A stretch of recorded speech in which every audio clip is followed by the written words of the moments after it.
یہ مقام عنایت فرمایا ہو، دنیا میں اس کے مقام کو گرایا نہیں جا سکتا ہے۔ اگر کوئی گرانے کی کوشش کرتا ہے وہ خود گرتا ہے۔ حافظ قرآن کا مقام اور مرتبہ وہی رہے گا جہاں اللہ اور اس کے رسول نے بیان فرما دیا ہے۔ میں آپ کے سامنے یہ باتیں بھید بھاؤ کی بنیاد پر نہیں کر رہا ہوں، اللہ مجھے میرے رب کا واسطہ، میں بالکل بھید بھاؤ کی بنیاد پر نہیں کر رہا ہوں کہ صاحب میں حافظ جی ہوں تو صاحب حافظوں کی بھید طرفداری کروں، یہ نہ مجھے کوئی اختیار نہیں۔ میں تو ہمارے احباب کو اور اپنے دوستوں کو اللہ کے رسول صلی اللہ علیہ وسلم کا فرمان سنا رہا ہوں کہ شیطان نے تو آج ہی تھوڑا ہی نیا پیچھا کیا ہے ہمارا۔ شیطان نے تو اللہ کے سامنے اس وقت میں اکڑاہٹ دکھا دی تھی جب اللہ نے یہ فرمایا تھا اسجدوا لآدم، آدم کو سجدہ کرو، فسجدوا، سارے کے سارے جتنے بھی مخاطب تھے سب سجدے میں چلے گئے الا ابلیس، ابلیس کھڑا رہ گیا۔ کیوں نہیں سجدہ کرتا ہے؟ انسان کو کہتا ہے میں اس سے بہتر ہوں، یہ مجھ سے بہتر کہاں ہے، اور جب میں بہتر ہوں تو بہتر ادنا کے سامنے نہیں جھکے گا، اس لیے میں اس کے سامنے نہیں جھکوں گا۔ تو اس نے اپنی عقل سے دلیل تیار کی کہ میں بہتر ہوں، اور دلیل یہ دے رہا ہے کہ میں آگ سے پیدا ہوا، آگ اوپر کو جاتی ہے، یہ مٹی سے پیدا ہوا، مٹی نیچے کو آتی ہے، اس لیے میں اس کے سامنے کیسے جھکوں جو نیچے کو آتا ہے؟ میں اوپر کو جاتا ہوں، وہ اوپر کو جانے والا نیچے آنے والے کے سامنے نہیں جھک سکتا ہے۔ یہ بات شیطان نے، ابلیس نے رب کے سامنے کہی، رب کو غصہ آیا، فرمایا سن، جب میں نے تجھے حکم دیا، تجھے کس چیز نے اس بات پر آمادہ کر دیا ہے کہ تو میرے حکم کو ماننے سے انکار کر رہا ہے؟ دلیل دے کر کے اس نے کہہ دیا کہ میں بہتر ہوں اس لیے میں نہیں جھک سکتا ہوں۔ کمال ہے، رب کہتا ہے جھک جا، تجھ سے بہتر آدم ہے، ابلیس کہتا ہے نہیں جھکوں گا، اس سے بہتر میں ہوں۔ اب ایک بات کو رب کہتا ہے، ایک بات کو ابلیس کہتا ہے، رب کہتا ہے آدم بہتر ہے اور ابلیس کہتا ہے میں بہتر ہوں۔ میں آپ سے پوچھنا چاہوں گا، ابلیس کا خیال درست ہے، یہ رب ذوالجلال کا فرمان درست ہے؟ ظاہر ہے کہ آپ کہیں گے رب کا فرمان درست ہے، ابلیس کا خیال غلط ہے۔ میں کسی کو تشبیہ تو نہیں دے رہا ہوں، البتہ اس مثال سے یہ سمجھانا چاہ رہا ہوں کہ دنیا والوں کا خیال ہے ہم ان ملاؤں سے بہتر ہیں، یہ زکات کھانے والے، یہ فطر کھانے والے، یہ فلاں اور فلاں کھانے والے، ہم ان سے بہتر ہیں، ہم ان سے افضل ہیں۔ ہم کہتے ہیں کہ نہ یہ ہماری خام خیالی ہے، اور یہ ہمارا خیال خام ہے کہ ہم نے اپنے آپ کو ان سے بہتر سمجھ لیا ہے۔ اگر ہندی کی کتاب قرآن سے بہتر نہیں ہے، اگر اردو کی کتاب قرآن سے بہتر نہیں ہے، اگر کوئی دنیا کی کتاب، کوئی دنیا کا کور قرآن سے بہتر نہیں ہے، تو پھر کوئی بھی قرآن پڑھے ہوئے سے بہتر نہیں ہے۔ قرآن سے بہتر جب کوئی کتاب نہیں تو دوسری چیزوں کو پڑھا ہوا قرآن پڑھے ہوئے سے بہتر نہیں ہو بھی کیسے سکتا ہے؟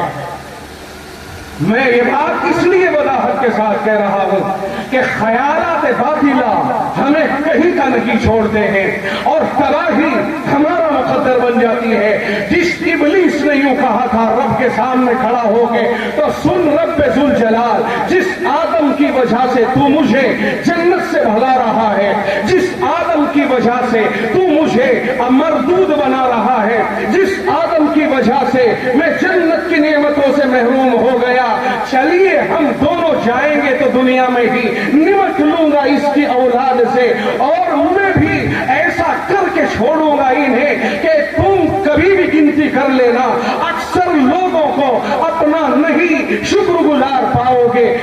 یہ آدم کا،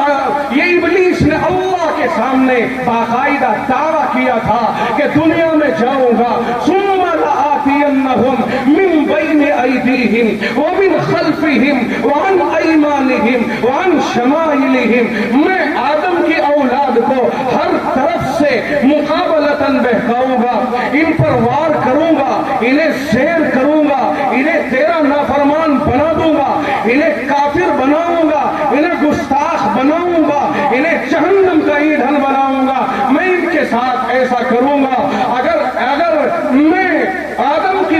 سے برباد ہو سکتا ہوں،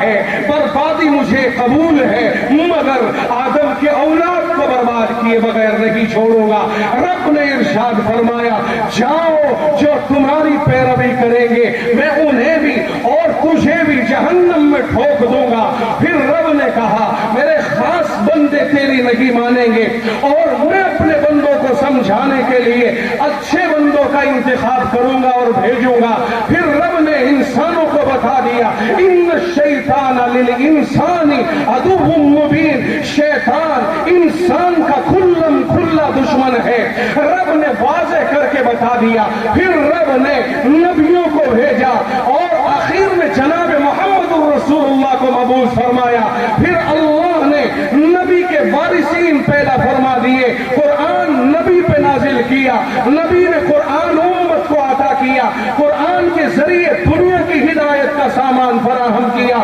نبی نے قرآن امت کو دیا، امت ایک دوسرے کو تسلسل سے قرآن پہنچا رہی ہے، یہاں تک کہ قرآن ہمارے زمانے میں آ گیا۔ قرآن پڑھنے والے جب تک ابو بکر عمر نہیں تھے وہ گمراہ تھے، جب تک صحابہ قرآن نہیں پڑھتے تھے وہ صحابہ بھی نہیں تھے، قرآن نہیں پڑھتے تھے راہ ہدایت پر بھی نہیں تھے، مگر جیسے ہی قرآن ان کی زندگیوں میں آیا نبی کے دامن سے وابستہ ہوئے۔ اب ابو بکر